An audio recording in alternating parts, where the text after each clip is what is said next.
Hello, and welcome to the Wonder in the Weeds show. I'm your host, Christy Ritz-King. I'm so excited that you're here. So I'm smiling, but today we are going to talk about the weeds of the internet.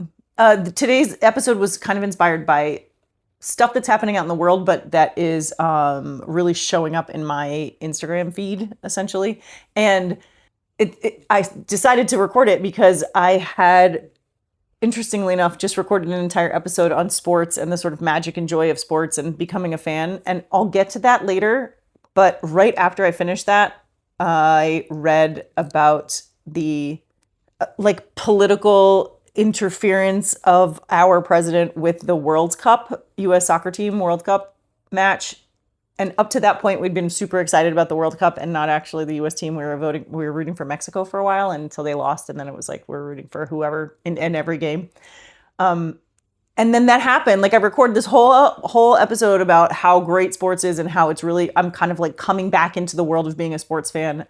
And then this happens, and I was like, oh, way to ruin it. And I didn't even want that episode out in the world anymore because that happened. And then on the backs of that, the main candidate for Senate, I think, Graham Plattner, finally, I think, is out of the race. I don't even know. This is all happening in real time, so I'm not even sure exactly where we landed on it, but it was like one thing after another that he was sort of accused of, and then something that came out that was really recent that he was accused of, so he couldn't really talk away. And actually, the thing that frustrated me about that is not necessarily the stuff he was accused of. That's bad, but I got frustrated by how it all plays out in sort of the larger picture of it. So like that happened, the FIFA thing happened.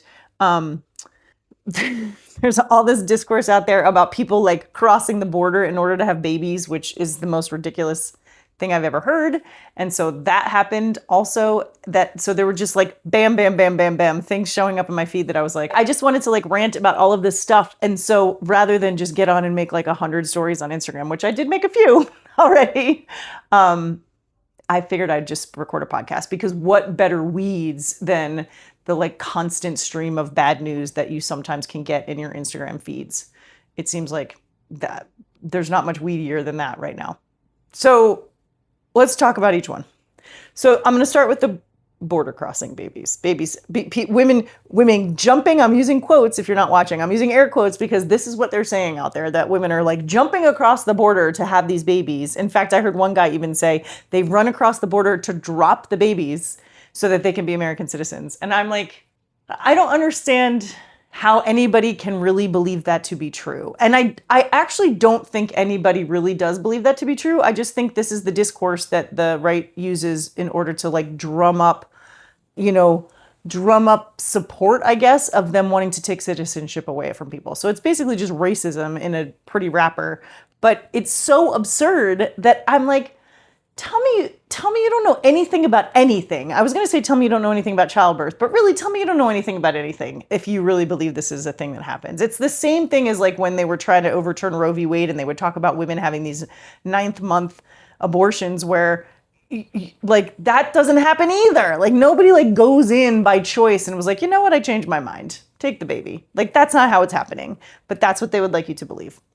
So I'm not going to like talk too much about any of these. I'm just going to kind of rant about what it is that was like the final straw for me in these, because there are people out there much more educated in these specific topics, and there are people who can speak much more, knowledgeably about them. I'm just sort of talking about the collective weeds that come from this like onslaught of crappy news and the bad things that happen. So this idea that we're going to vilify people, imaginary people, by the way, who run across, to use their words, run across the US borders in order to have babies that are US citizens. Like the fact that we have to go to that extreme to justify something should be your first clue that it's not a thing that can be justified, because it's not a thing that's happening. No one is running across the border to have babies. In fact, ironically, I saw a news article about a whole bunch of Russian women who come over here just in time to have babies because they think they're giving their babies a better life by giving them US citizenships versus Russian citizenships. Honestly, I didn't vet that either. I don't know if that's true. But I think that's more likely that people are like purposefully coming over from places where they would want their kid to have dual or want their kid to have both than it is they're literally running across the border. Because we all know who they're talking about when they say running across the border. They don't care that pretty white Russians are coming over here to have babies. They care that brown people are coming over here to have babies. And so they have to make them look like villains in order for other people to get on board. So, going back a couple episodes to my curiosity thing, if you hear something like that, please pause and be like, well, that can't be. And so if it can't be, then why do they want me to think that it is? Like, please, I'm begging you, pause. Anyway, the other, the FIFA stuff, look, I am a tangential soccer fan. My kids are big football, soccer fans. And so over the years, I have become more knowledgeable about it. And so I'm under no illusion that FIFA is not wildly corrupt. They are supposedly wildly corrupt. Perhaps cheating has been part of the game all along, and the US is just late to that game. But the idea that our president not only called and tried to change the outcome of a game or tried to change the rules of a game, but also then bragged about that. There's so many things that happened. My first instinct was why is anybody surprised? This man is openly corrupt in front of all of us in a million different ways. Why are we surprised that he also tried to cheat in this too? And then admitted, not only did he try to cheat, but if it didn't work, he would have just said the game was rigged. It's wild why we're surprised by it. But also this justification that oh, well, FIFA's always been corrupt, so we might as well play the same game. I can't get down with that. If that's true, if they're always corrupt and we're just sort of doing it the same way everybody else does it, well, then I'm going to rethink my whole fandom of the game. And in the name of nuance, I felt bad for the player. I felt bad for the team. I felt bad for both teams. Their game shouldn't be tainted by any of this, good or bad. And so that's unfortunate. And really what I was really angry that once again, he stepped in and ruined something that for the rest of us was having the opposite effect. It was this joyful, unifying experience largely the World Cup has been. And so the fact that, of course, he got his fingers involved and ruined it, or tried to ruin it, I should say. I kind of was angry, and then I was obstinate, no, you're not going to ruin it. You're not going to ruin it. And so we didn't watch that game, quite frankly. There was a Minnesota Lynx game on that I didn't go to because of work and other things, but I watched on TV rather than watching. They also lost, which stinks, but they just renew my hope in the world, generally speaking. So, it was an easy choice to watch that over that. But we'll now tune in to the rest of the World Cup. I'm excited to watch everything else at this point. But that was an unfortunate turn of events, the way that happened.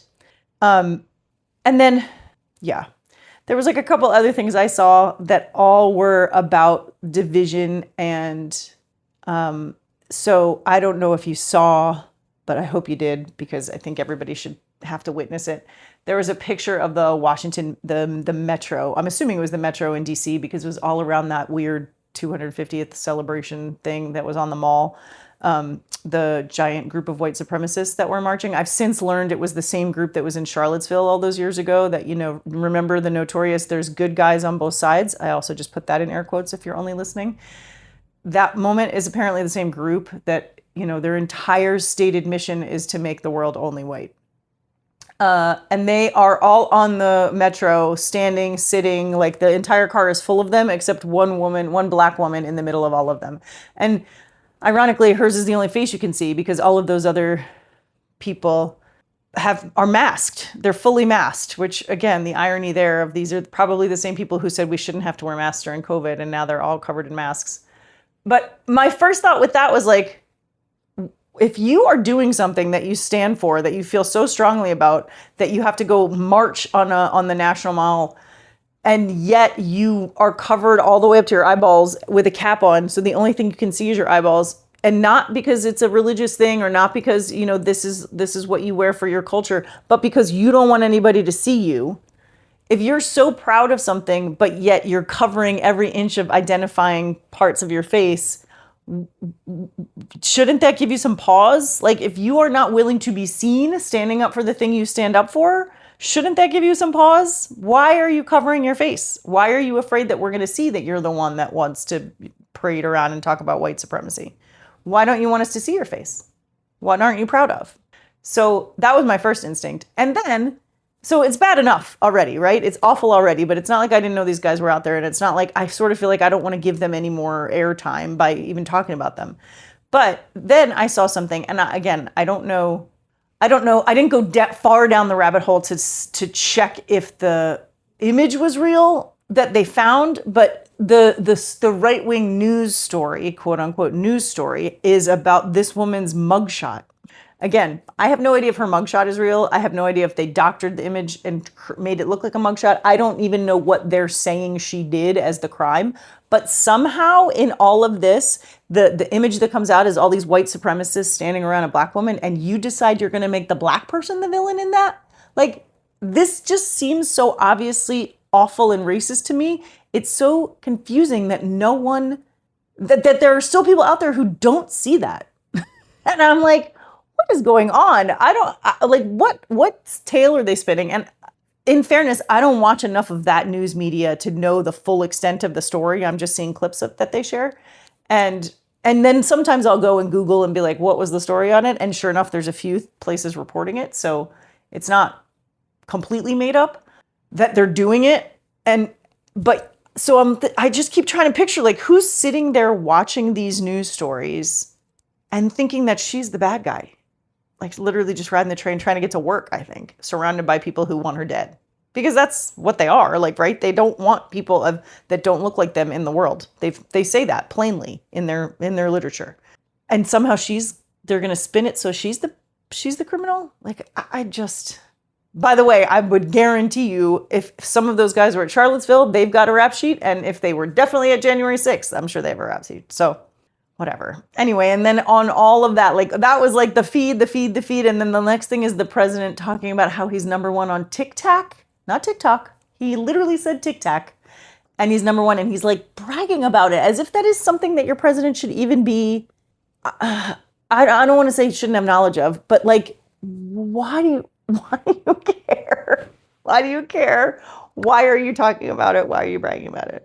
I don't know. I could probably get myself in a lot of trouble by doing all this stuff, but I've thought I can't, in good conscience, come on here and talk about sports without talking about all the reasons why I'm throwing myself into sports. And so I just had to make an episode where I at least acknowledge the BS that's out there in the world and on these quote unquote news stations. And I just can't help but wonder, like, what are people seeing or thinking or hearing that they still haven't seen the light of what's going on?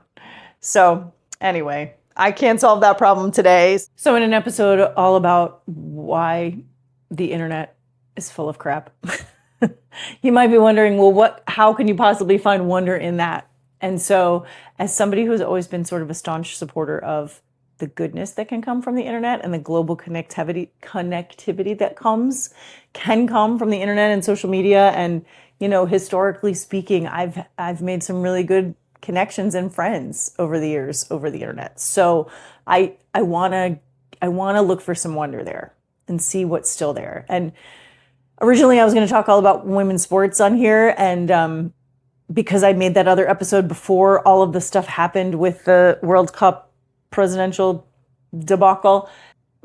But I re-listened to that episode, and I actually think it's good on its own. It stands on its own. It's kind of more about me finding my way back to the inner sports fan that I had put to rest all those years ago, you know, thinking that because I consumed sports differently than the men in my house or the men that I knew, I guess I wasn't a real fan anymore, and sort of coming back to myself through the magic of women's sports. That episode is good. It stands on its own. I stand by it. It's a good thing. And even though I finished making it and was really angry because then I looked at sort of the wonder of sports differently after all the mess of FIFA, I still want that to be a thing. And so the wonder of this episode, instead of being more women's sports, instead of boring you with even more tales of my adventures in women's basketball, I'm going to talk about some things that are on the internet that are great. And they're largely connections I have through the internet, but some of them are connections I had in real life that I just keep being reminded of on the internet. And when I say internet, I largely am talking about social media, specifically Instagram. Occasionally, I used to be on TikTok, not so much anymore since it's been bought by Americans. I don't really love feel of it anymore over there. And I don't totally trust the other ones anymore either, but I just like Instagram still. So obviously the first is women's sports. I will consume anything that comes across my feed that has anything to do with the WNBA, specifically the Minnesota Lynx. But there's also a woman running for Senate in the state of Minnesota called Peggy Flanagan. She's currently our lieutenant governor, and she's running against a Republican and also another Democrat who didn't get the nomination for the state but has decided to run as an independent, who's also a little shady. And Peggy came out, and though it's probably risky because she's running against these other people that are like more quote unquote moderate than she is, she came out against Graham Plattner in no uncertain terms, saying like, potential predators don't deserve to be in office. And I really respected that. I really respected and this is how she's been the whole way through. She's very honest. She doesn't take, corporate PAC money. Like she's just refreshing. And I like that about her. And this was just another example of it. And it came around my feed around the same time as learning all about this other stuff. So that was sort of an antidote, like almost a direct antidote to the crap on the internet. And, the other one I have on here is a personal, it was a personal acquaintance. We actually, we did yoga training, yoga teacher training together. He was this young kid that I just adored at the time. And we did this as a long time ago, 10 years ago now. I was in yoga teacher training, so he was really young then. And he was everything you would stereotype as the opposite of me, in that not the opposite of me, but like you would very easily stereotype this kid. He was, a white guy who coached hockey at a rich high school and was just kind of like funny, easygoing, like guy's guy. Like he was very nice, but you definitely could see him going politically in a way that would be the opposite of me, or at the very least, just kind of being quiet about it. Like he might fall stereotypically, if you were to sort of take him in stereotypically, he might fall into the camp of people who either just quote unquote isn't political, so as not to rock the boat, or who would be worse, who would be sort of a dude bro that, like the podcast bros that we say now in this country.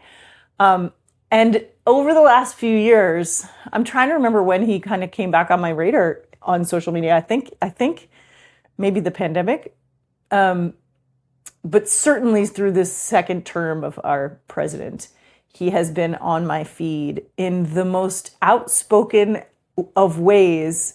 So not only is he sort of on the right side of things, he is loud about it. He had something to say about men's hockey when it happened. He's had something to say about everything in a way that he is really making me impressed by him, proud to know him, really hopeful that not only is he a man, a young white man who is saying all these good things, but he is also a young white man who has influence over other young white men because he's this coach and teacher and he's out in the world.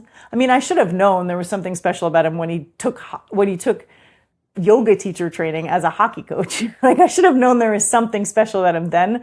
But I have just been so impressed, and he really injects hope into me because he's a different generation and he is all of the stereotypes that you might think of as a guy who wouldn't be for people. And he is very much for people, and he is not afraid to be loud about it. And it's so refreshing and so wonderful. And so I'm not going to name him or tag him or any of that stuff because he didn't ask for that. But he is a good thing about the internet right now, and he is using it well, and he's using his privilege, and he's using the safety of his privilege so well, and it makes me so happy and so proud and so hopeful that he is actually the wonder of the internet for me right now. In addition to, Peggy Flanagan and all that she's saying, and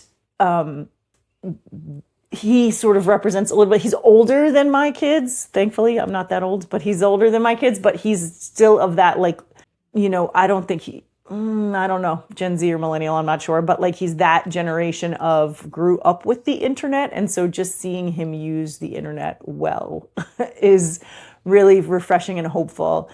And the third thing I'll add is the wonder is my kids and their friends. I had said on another episode, I think, and maybe you haven't even heard it yet, I'm not sure, we record sort of out of order, but I had said on an XYZ episode that one of the things that they don't tell you about parenting that's a wonder part of parenting is that you, if you're lucky, you get to sort of absorb all your kids' friends too. And I have been really lucky. My kids not only have great friends, but they have been part of our family. And they're honestly one of the things I miss most about New Jersey is my kids' friends. But I was talking to another friend. We were texting after the Mexico game, and then after the whole debacle with. So we were texting after the Mexico game about, even though we were sad about the Mexico loss, we were excited about the having sports as a sort of distraction and a reminder that the world is actually a lot of good, not just all bad, and the unity that came from it and all that other things. And then the next day we were texting about how angry we were at the whole FIFA incident with our president. And in both of those text threads, though, we were reminding each other, like, our kids are a reason to be hopeful and a reason to find the wonder in the weeds and a reason to think that better days are ahead, because they're just so much better than we were at their ages, that they have this like very clear idea of right and wrong and the gumption to do the work to lead to that. And that is what the young man that I did yoga teacher training with, that's what he represents to me. He represents that younger generation of people who just aren't afraid to speak the truth in a way that is sometimes brave, honestly. They don't, it's just good. And they're just not afraid to do it. And I am so grateful for that and so hopeful because of it. And I think that's been the wonder in all of the weeds of the, I started, I have as the title of this episode, crap on the internet. I just also want to say that you can find the wonder on the internet too. So these folks and the way they use their voices on social, I could list a million other ones. I've been, for distraction purposes, I've been consuming the Track Star show. I call it a show. I don't really know what it is, but it's Track Star on Instagram, and it's just a man on the street stopping people and asking them to identify music. And sometimes the people that he stops on the street are celebrities, and sometimes they're just regular people. And honestly, there isn't one that's more exciting than the other. But also there's W. Kamau, who is a writer and just has had shows in the past and everything else, but has a Substack, but just writes really compelling, but also doesn't sort of beat you over the head with stuff. It's just, I don't know. There's just good people out there, and they're sharing their stuff on the internet. And even though there's a whole lot of other junk that you're seeing on the internet, there is a lot to be found that could be categorized in the wonder arena as well.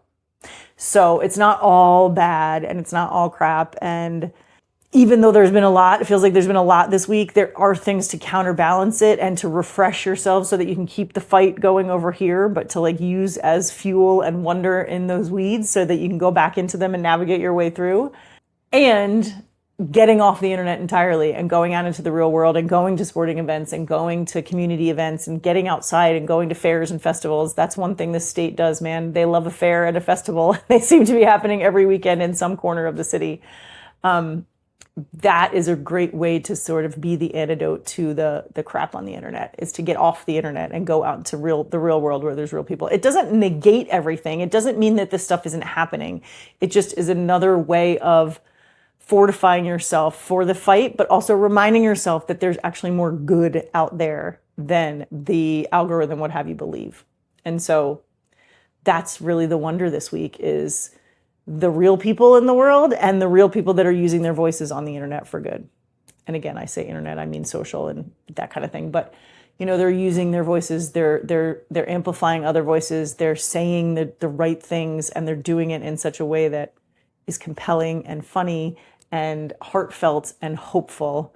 And I'm so happy to know that. So there you go. That's all I got today. I didn't wax on and on and on about women's sports.